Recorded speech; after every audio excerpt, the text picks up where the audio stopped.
दंडवत हो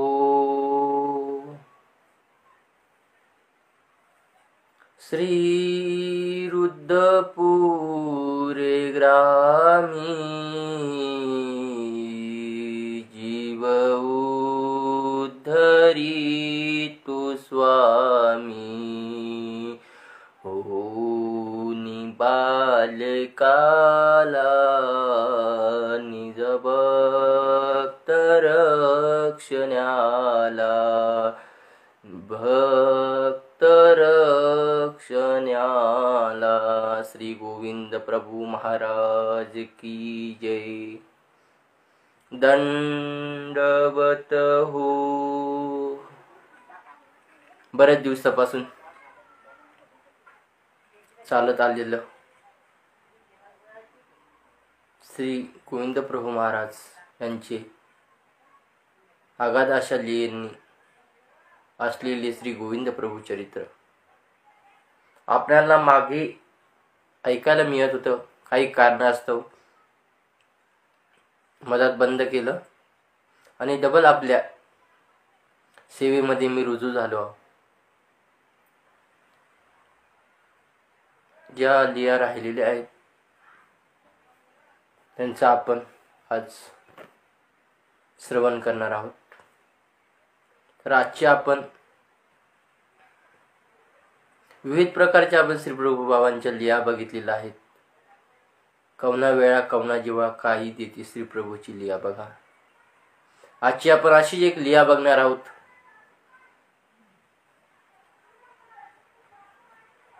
अळसपूरवरून म्हणजे अचलपूरवरून राम यात्रेसाठी जाण्यासाठी एक पौव्हा निघालेला आहे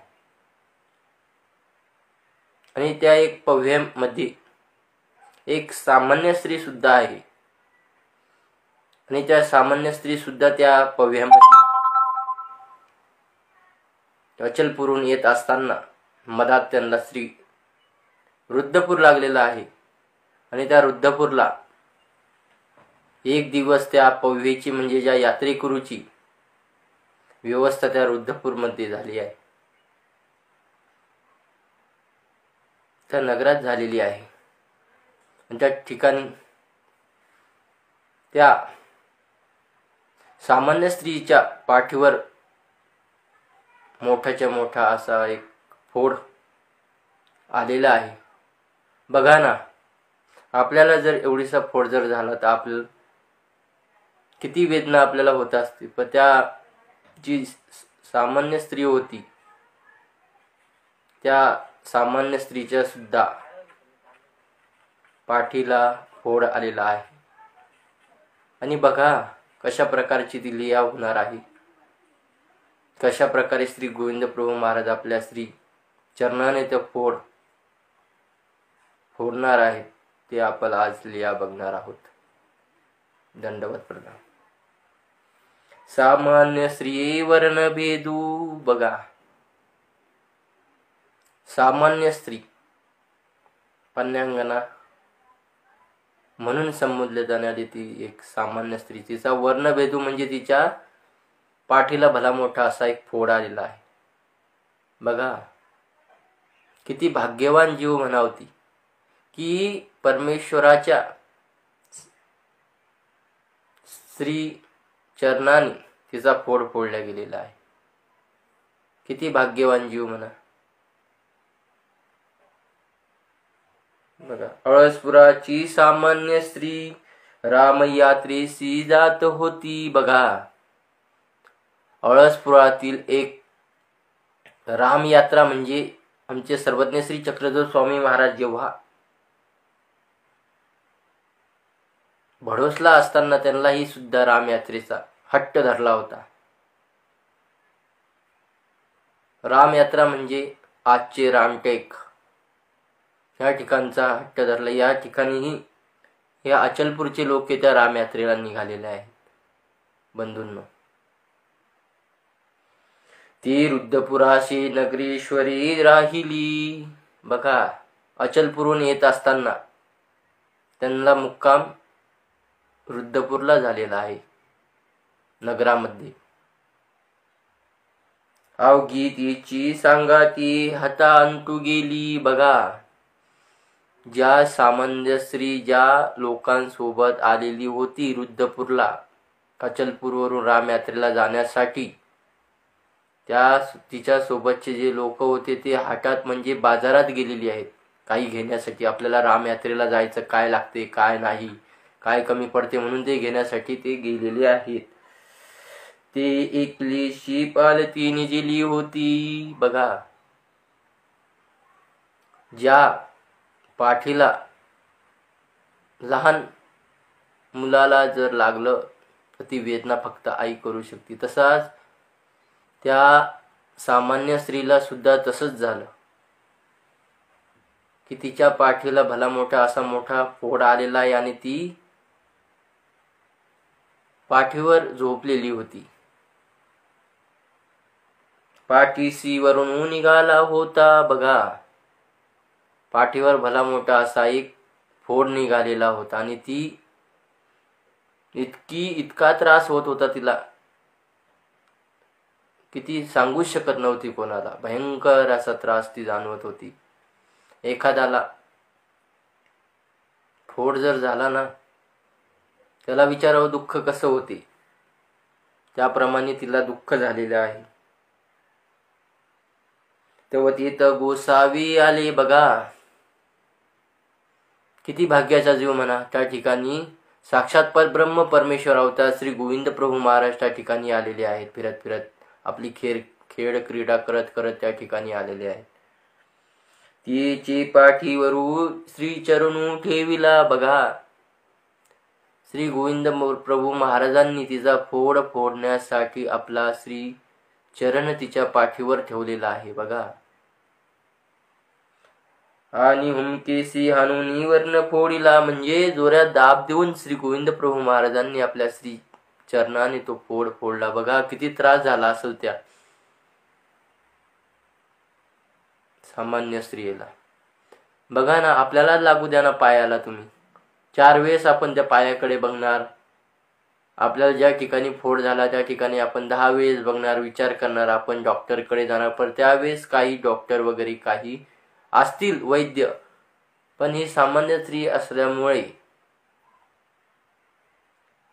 उपचार काही करू शकत नाही. जाणार कोण?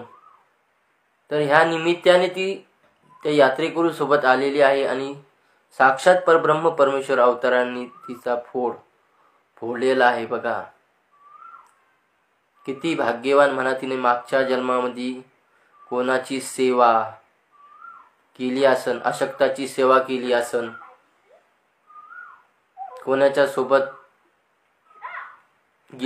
दवाखान्यात वगैरे गेली असेल, कोणी अशक्त भरपूर अशक्त झालेले त्यांची सेवा त्यांनी एक रात्र सुद्धा केली असेल, तर परमेश्वर नक्कीच त्या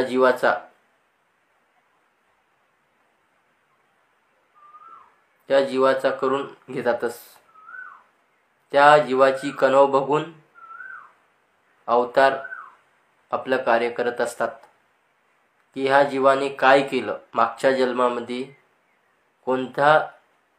कोणत्या अशक्ताची सेवा केली, काय केलं, हे बघून पुढचं कार्य करत असतात. असंच तिने मागच्या जन्मामध्ये कोणाची तरी शुश्रूषा विधी किंवा अशक्ताची सेवा केली असेल म्हणून परमेश्वर अवतारांनी तिचा हा फोड फोडला. बघा, हुमकेनी फोडीला गोसावी रंडेशी तोडिले. बघा, ते फोड फोडल्याच्या नंतर असं जोरात रक्त आलेलं आहे. बघा, परमेश्वर अवताराने किती भाग्यवान जीव. त्या सामान्य स्त्रियेचा फोड श्री गोविंद प्रभू महाराजांनी आपल्या श्री चरणांनी फोडला. किती भाग्यवान जीव असं. मागच्या जन्मामध्ये किती तिने अशक्ताची सेवा केलेली असणार आहे, परमार्गाची सेवा केली असणार आहे. त्याचं तिला काही ना काही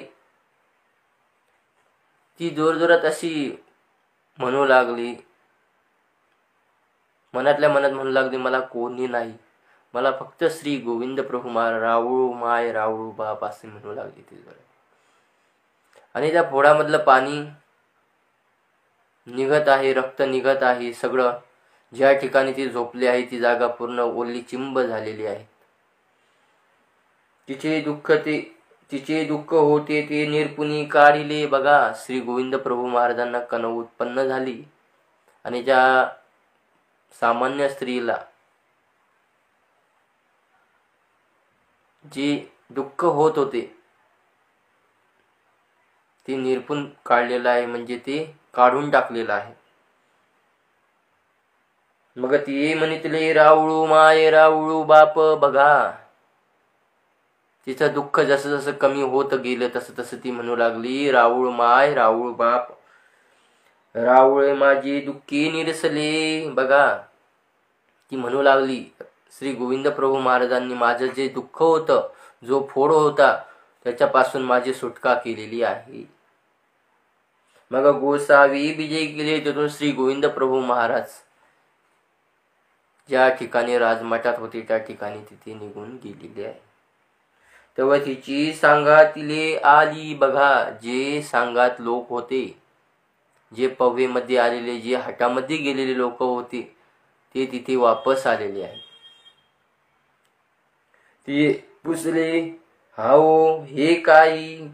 बघा, आता त्या लोकांनी जे सगळं रक्ताने भरलेला तो पूर्ण ती जागा असेल ते लोकांनी बघितलं आणि त्यांनी ते विचारू लागले तिला की हे काय आहे,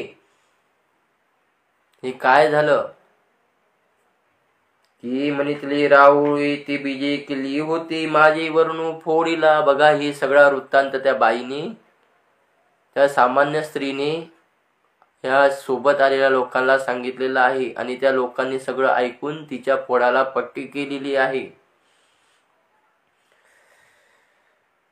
माझे दुःख निरपुनी फेडिले. बघा, त्या लोकांना सांगितले तिने की माझं जे दुःख होतं, जो फोड होता, तो श्री गोविंद प्रभू महाराजांनी फोडलेला आहे. रावळू माये रावळू बाप. बघा, डबल ती रावळ माय रावळ बाप, म्हणजे तिला आठवण यायला लागली की माझं कोणतरी आजू आहे. बघा,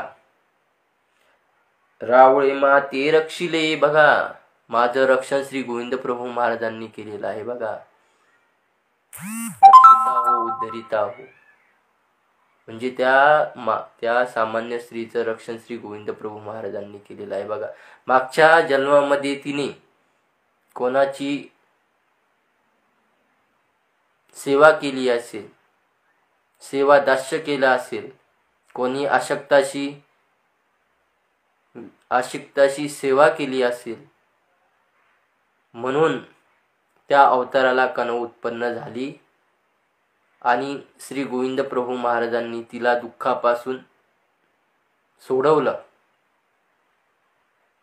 आणि मग ती काय म्हणू लागली, मी या म्हणितले. मग ती म्हणू लागली, त्या लोकांना म्हणू लागली, तुम्ही रामयात्रेशी जा, मी नाही, मी आळसपुराशी गेली. मग ती त्या लोकांना म्हणू लागली, मला जे पाहिजे होतं ते मला इथेच मिळालं, मी काही रामयात्रेला तुमच्या सोबत काही येत नाही. मग तिथून ती अचलपूरला चालली गेली. बघा, किती भाग्यवान जीव असेल. मागच्या जीवामध्ये तिने काहीतरी कणव केली असल्यामुळे एखाद्याची शुश्रूषा विधी, निमित्त विधीमध्ये, दवाखान्यात एखाद्याच्या अशक्तासोबत थांबली असेल किंवा सेवा केली असेल, तर ह्या अवताराला तिची कणव उत्पन्न झाली. आणि अशा प्रकारे तुम्हीही परमेश्वर ही लीला आठवून स्मरण केले पाहिजे की नाही,